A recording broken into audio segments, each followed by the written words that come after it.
ভারতে petrol diesel সহ জ্বালানি দ্রব্যের দাম বৃদ্ধির সম্ভাবনা।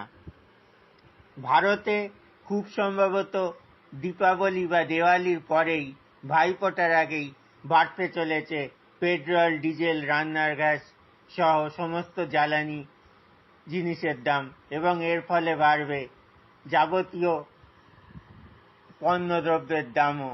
কারণ ভারতের এক প্রান্ত থেকে অন্য প্রান্তে পণ্য সরবরাহের জন্য পরিবহন খরচ বেড়ে যাবে।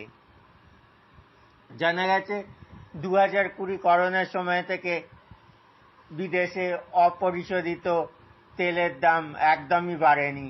প্রায় 4 বছর পর 2024 এখন প্রায় $1 দাম বেড়েছে অপরিশোধিত তেলের, যা ব্যারেল প্রতি হিসাবে। ইসরায়েল যুদ্ধে বিশ্ববাজারে বাড়ছে তেলের দাম।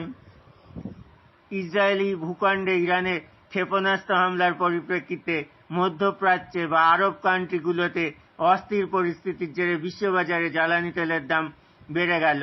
মঙ্গলবার বিশ্ববাজারে অপরিশোধিত তেলের দাম ব্যারেল প্রতি $1 বৃদ্ধি পেয়েছে।